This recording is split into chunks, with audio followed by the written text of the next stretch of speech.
Tate here with IMS, and in this week's how-to video, I'm going to do a fun topic that I kind of hold dear to my heart, and that is how to work from home and work from home safely. The pandemic, the COVID-19, all that gross stuff really changed our whole entire landscape when it comes to working. Before that, a lot of employers didn't allow people to work from home, or it was more of a just-in-case type thing. It wasn't a forever type thing. Obviously, when the pandemic hit, things changed. Thus, a lot more people moved to working at home, and after the pandemic ended, jobs have become more open to that idea, and some have even preferred to stay that way. There's a bunch of cost savings to that, as you don't need an office space, you don't even have all this other stuff when it comes to IT networking and infrastructure and that sorts. So it can be a huge cost savings, but it also has some security risks with it. Home user has at home may not be up to snuff to what would normally be found in the office. So in this video, it's actually going to be a 4-part video. I'm going to break it up into a couple of sections here, and I'll give a good pause spot at each one. But we're going to discuss some things that you can do as the end user to work from home safely to keep both yourself and your job at less of a risk. You can never get rid of it completely. So we're going to kind of start with the numbers. And as of today's date, coming from a Forbes research survey, about 28% of all workers right now either work from home or have a hybrid model, meaning that they do like 2 to 3 days in the office or 2 to 3 days at home, and then the rest at the office or the rest at home.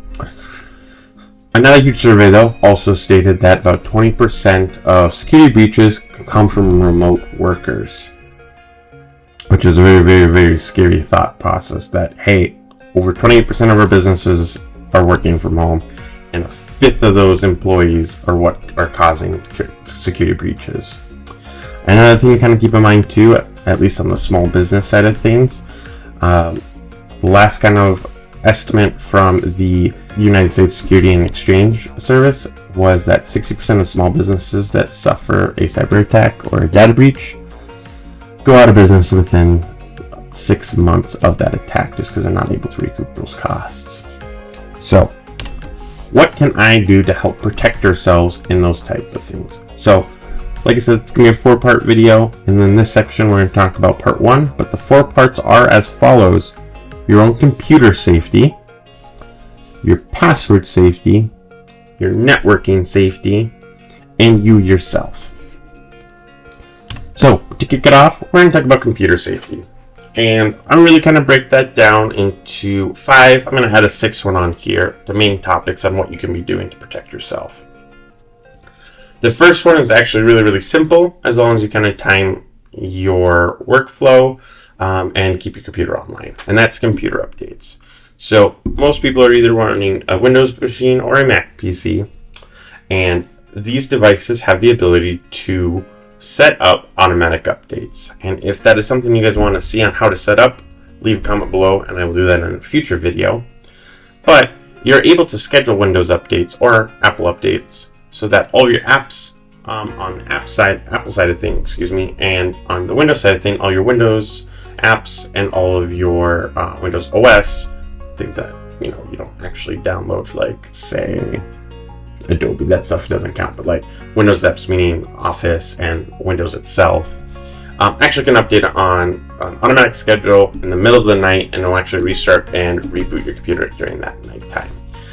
A lot of the times people do not like Windows updates because they shut their computers off during the day or as soon as they're done with them, so the computer itself doesn't have a time to actually run those automatic updates. So they kick off as soon as they're available to, because at some point the computer just goes, hey, I haven't updated in X amount of time, I need to do my updates now, and they reboot. And normally that's not an inconvenient spot, because you're either in a meeting, need to do some work that has a deadline, and now your computer's rebooting and you're watching Windows Update. Never fun. So my best practice with that is make sure automatic updates are turned on, and then you can schedule a specific date, so you don't have to have your computer on all the time, but you can say every Tuesday I'm going to leave my computer on overnight, so then between 2 to 5 a.m. it's going to do its updates and restart automatically. We'll save you from that one. The next one here is going to be antivirus. Very simple one to do, just takes a little bit of money to get going, and that is to have a good quality antivirus on your computer. Microsoft comes with built-in Microsoft Defender for little grandma who's maybe just emailing and that's it. That's probably fine, But if you're doing any sort of financial work or any sort of business work on your computer, I recommend having a truly professional antivirus.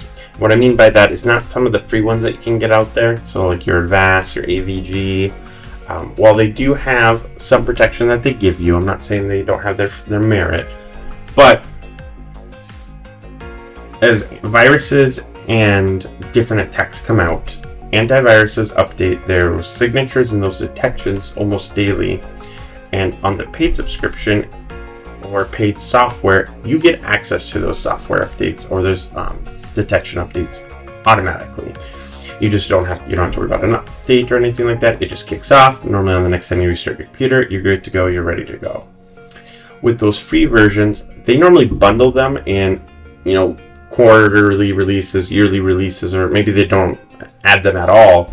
And so you're not getting those updates as frequently as something on the paid subscription on there. I'm not sponsored or anything like that, but there's plenty of antiviruses out there that work really well. Things that I recommend would be WebRoot. Trend Micro is another good one.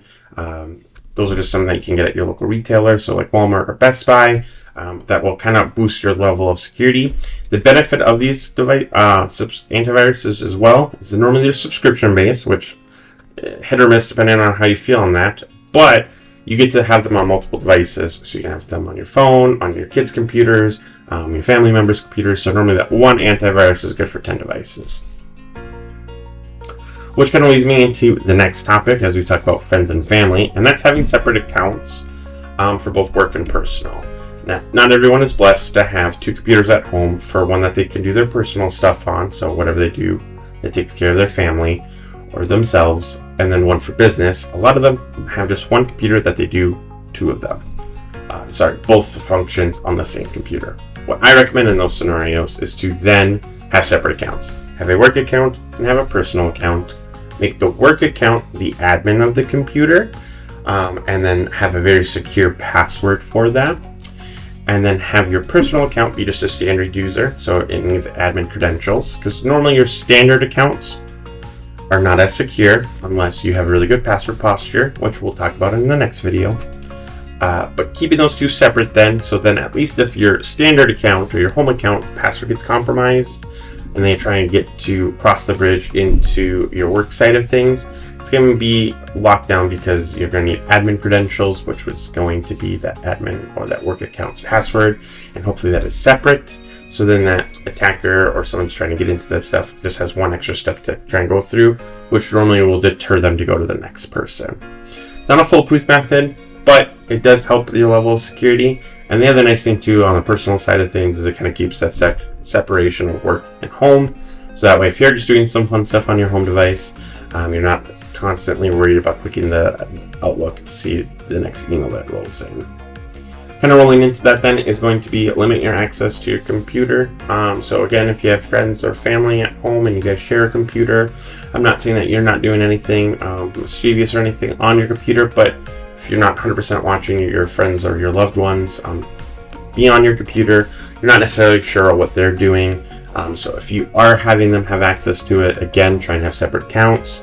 And B, also attempt to be able to make sure that you can fully watch what they're doing and supervise them that time. So then that way you can validate, hey, you shouldn't be doing that website. B, you shouldn't be installing that application. And kind of brings up to my last topic, and that is hardware updates. Normally, our rule of thumb is that hardware is good for about 5 years on a computer. Reason for that is that's typically the time that the manufacturer, Dell, HP, stops supporting that device. So if there's any vulnerabilities on the hardware, so motherboards, processor, they will still get those updates within those 5 years to hopefully help patch and mitigate those issues. But if it goes past that 5 years, device support starts to wane, and so then they move on to the newer devices, and so then your device could have a vulnerability on it that's unable to be patched just because the vendor is no longer supporting it. So I recommend always to try and look at getting a new device every 5 years. That way you kind of stay ahead of the curve, and you'll really notice some improvement on speed then. You upgrade your computer every year or 2 years. The differences per generation of computers isn't too huge until you normally get to that 3 to 5 year gap. And then kind of that sixth topic that I was kind of alluding to is, what do I do with that old PC that I have that I've now replaced with a newer one? And I would highly recommend taking it to a facility or purchasing some software that allows you to fully wipe your computer back to factory reset. If you just kind of toss your computer and you don't validate that it's wiped and wiped correctly, a potential attacker could take that data, restore it, and then get into your accounts. So what do I mean by that? A lot of the times when you reset your PC, it kind of just resets the core files of Windows. Your files, while they're no longer there, your hard drive or your solid state disk has this correct code for it still. It just maybe needs to be turned on, and that's where an attacker could potentially grab those